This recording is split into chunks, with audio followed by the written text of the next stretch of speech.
of all, good evening everyone here. Thank you so much for inviting me. First of all, I want to, for people who have not read the book or don't know about my son's cancer, I'll give you a bit of a lowdown on what happened in 2014. My son was at that time 3 years, 10 months, and he was diagnosed with a condition called Wilms tumor. It's a very rare case of kidney cancer. It happens to a very small percentage of kids worldwide. And my son happened to be part of the unfortunate percentage of kids. This discovery of this cancer, the first very bizarre symptoms were over a very usual brunch at a 5-star restaurant in Mumbai when we had come back from a New Year trip in January. And there was no accompanying fever, there was no vomiting, there was no discomfort that my son had. He was extremely ill. He's a very, very positive, very, very energetic kid. And that day he happened to pass blood in his urine. And we as parents obviously freaked out. We took him to the nearest hospital. That's where we all get treated. That's in Khar, Hinduja. And his pediatrician, Dr. Ajit there, did the tests. And we found a 9-centimeter tumor that was growing on top of his left kidney. And, for any parent, and I'll speak for ourselves, for me and my wife, when we heard the news, it's like the ground beneath our feet had been ripped off.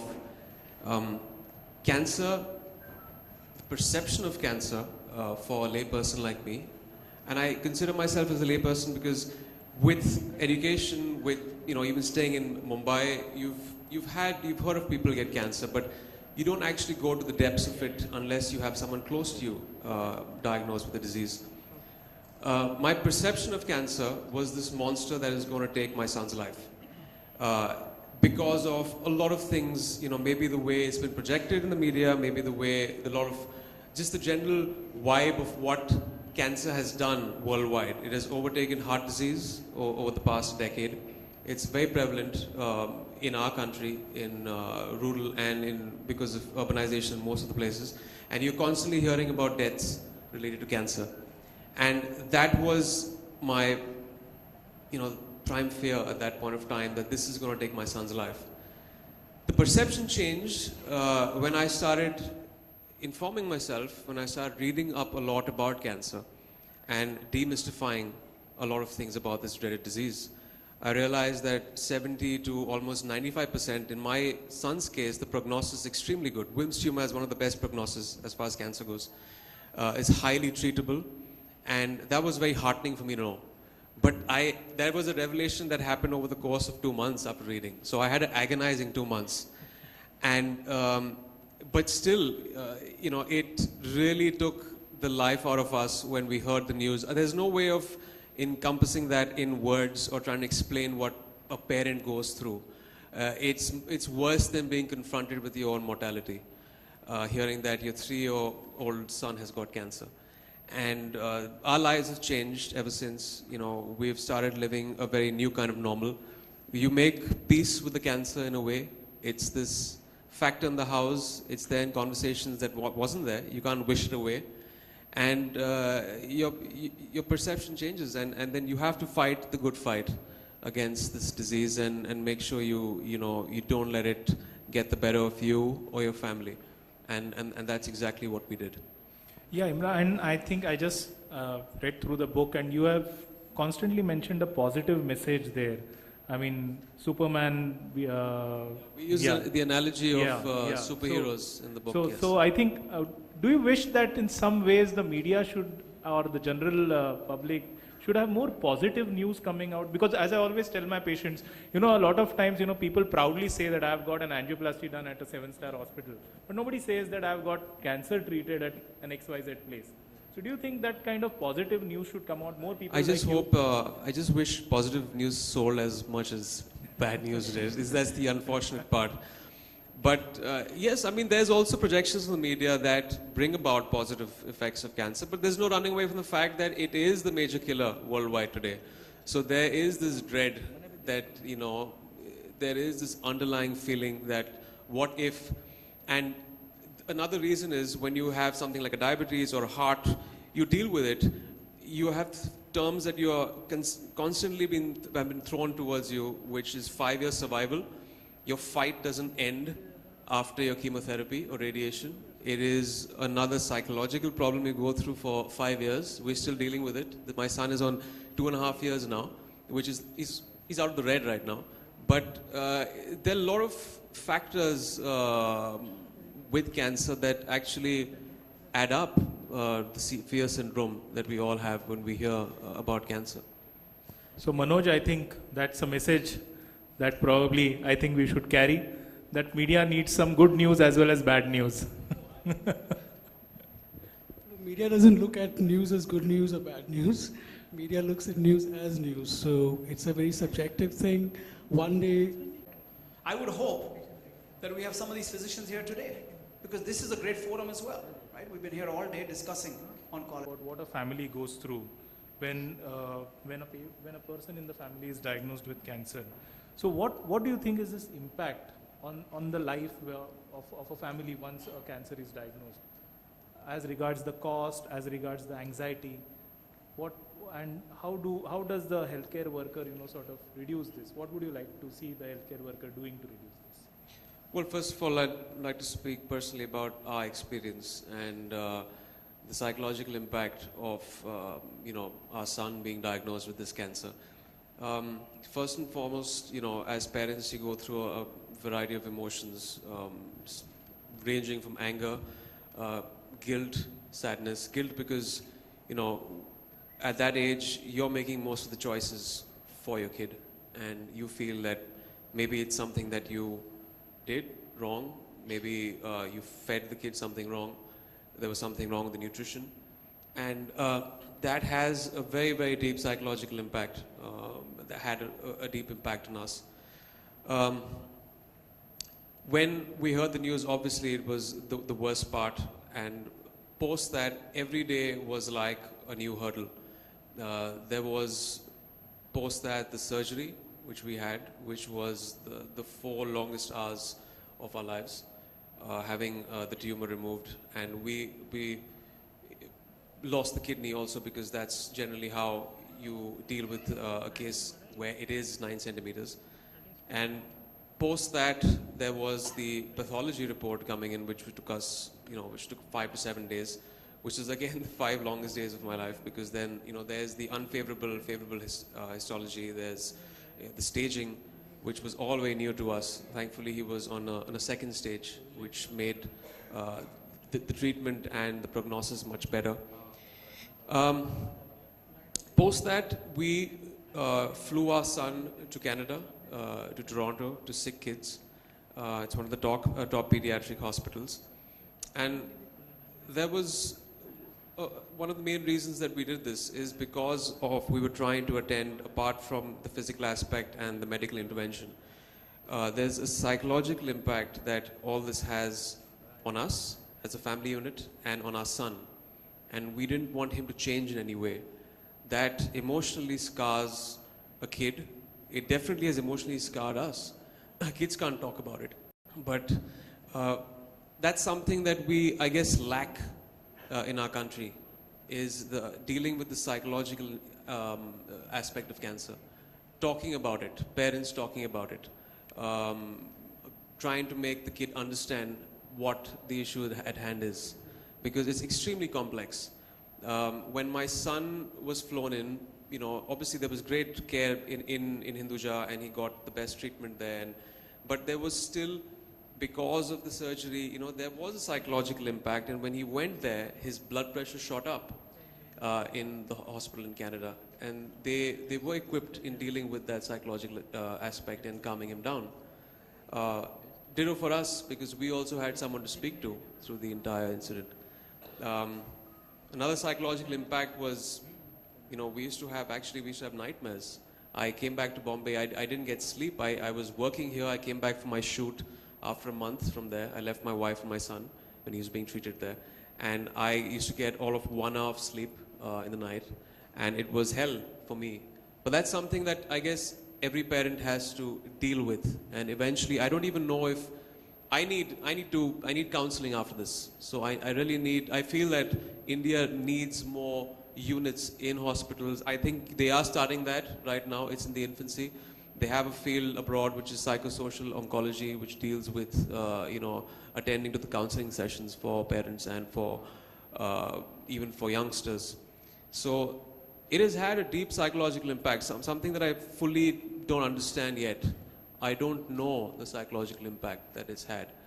And as far as the cost goes, of course, my family could deal with it, but there is this huge problem, surmounting problem that you see in real India, in rural India. Because I've got so much of fan mail on Twitter and on my mail after the book was written, that generally the cases are, there's a late diagnosis, there's no awareness there, there's illiteracy, they don't understand what cancer is, there's social stigmas there.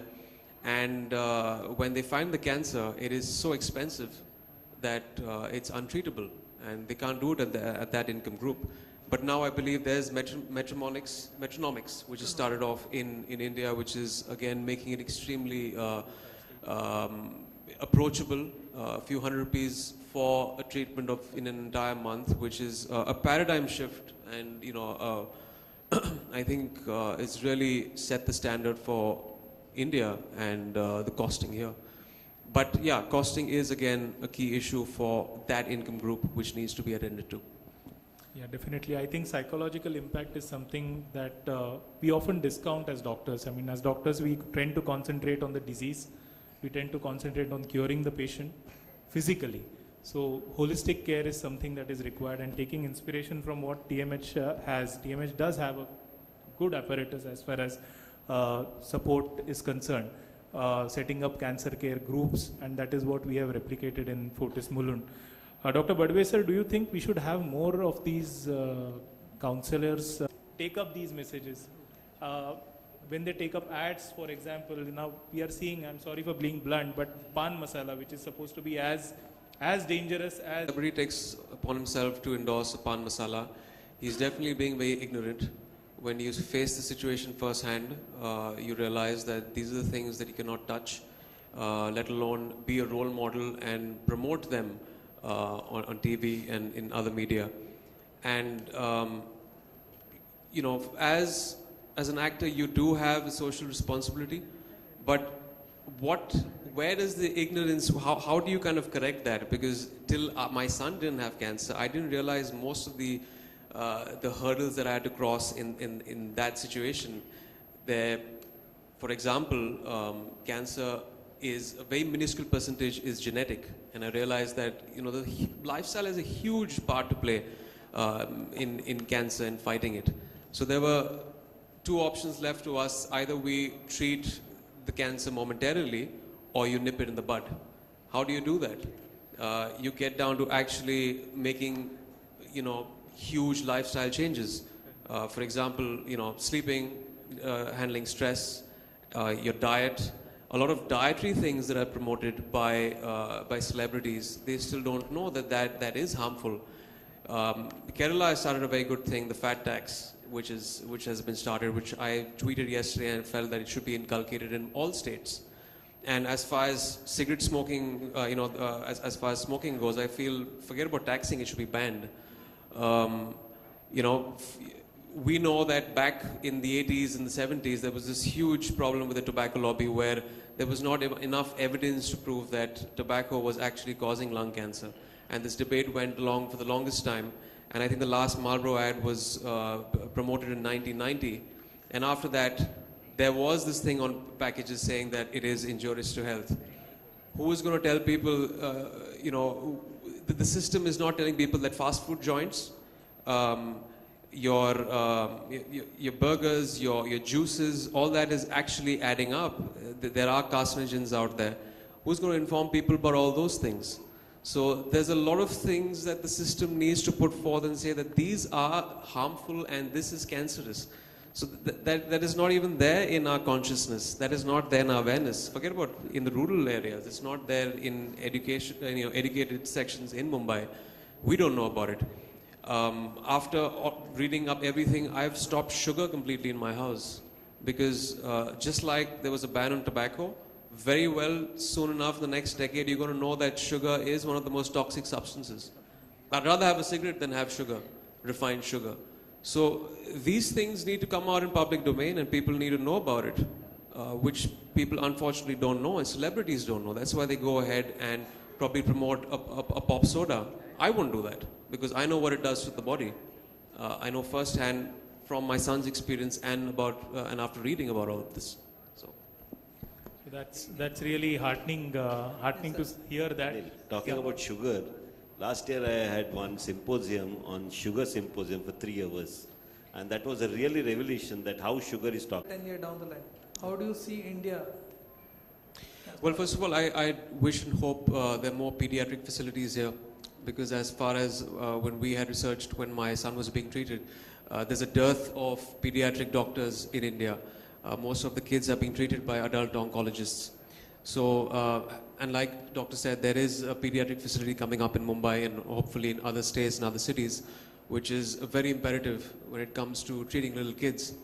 And of course, healthcare systems are burdened. I hope there is some kind of provision made to give satisfactory measures, funding to those patients that come from small towns and to support them. The main cause over there for surmounting expenses, like I've heard, is late diagnosis, which when it reaches that stage, it becomes very hard for them to kind of pay up, and then they eventually drop out of treatment. And one thing that I also realized when I went abroad for the treatment of my son, there isn't much emphasis in the medical world on the lifestyle issues of cancer. Everyone is going down the approach of, you got a problem, pop a pill.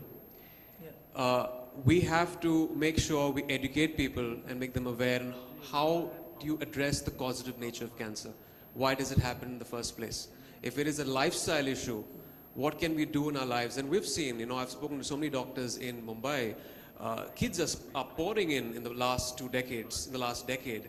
What are we doing? What has drastically gone wrong with the water we drink, with the food we eat, with the radiation levels? What is going wrong, and how do we address that? And the system needs to address that. So these are the things that have to be addressed by the medical world, so that at least you don't allow it to happen in the first place. Let's eradicate cancer and nip it in the bud.